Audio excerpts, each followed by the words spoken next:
Hi mga ka-Mars! This is your admin Kulot! Kumusta man yung mga nag-exams? Mabuti ba kayo dyan?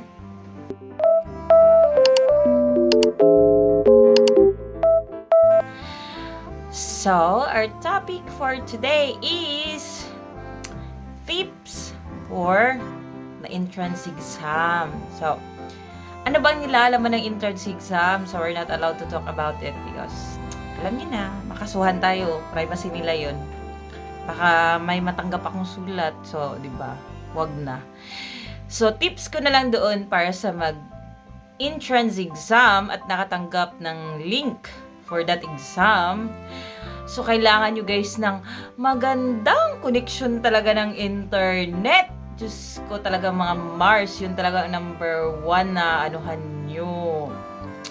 Isipin nyo na maganda talaga yung internet connection nyo.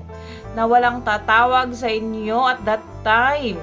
Walang magme-message sa inyo na dapat replyan nyo. Sabihin nyo yung mga kapamilya nyo, mga kaibigan nyo na huwag kayong mag-message dahil mag-i-exam ako today or this time. So, wag kayong tatanggap ng tawag kasi pag tinanggap nyo yung tawag, naku, nawala na yung link. Hindi marireceive ng system yung pinagsasagutan mo. Tapos, ang nilalaman ng exam ay logic. So, logic, guys, kumbaga abstract. O, diba? Diba nung elementary tayo, meron tayong abstract? Ganon din dito ngayon. So, may abstract. Tsaka, common sense. Alam mo yung common sense? Diba?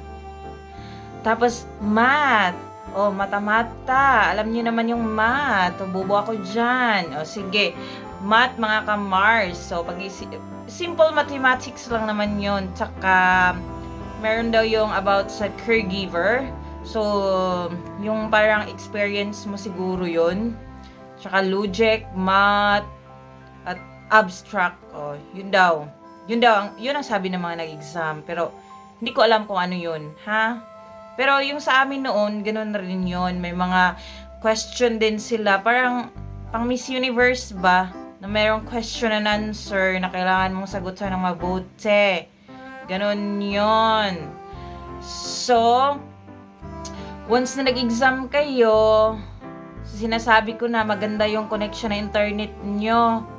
Kasi yung kaibigan ko, nainis ako, no. Nag-exam siya, tapos loading yung exam, ayun, naubos yung oras, nawala na.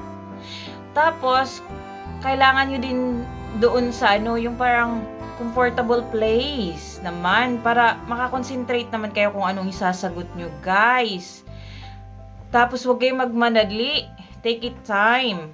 1 hour naman yung exam, kaya hindi yung mauubos yun sa 5 parts ng exam, hindi yung maubos yung 1 oras kung prepared kayo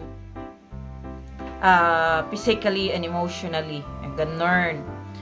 So, kailangan yung ganun yung internet nyo talaga ang pinaka number 1 para mag-succeed yung exam nyo. Kailangan yung makatanggap ng, at the last part, kailangan yung makatanggap na, thank you for taking the entrance exam. We will notify you if you're accepted already. O, parang ganon, mga ka-Mars. Dapat maka-receive ka ng ganon. Pag take nyo na exam, tapos bumalik doon sa dati, nag-blackout man, or hindi yun successful, mga ka-Mars.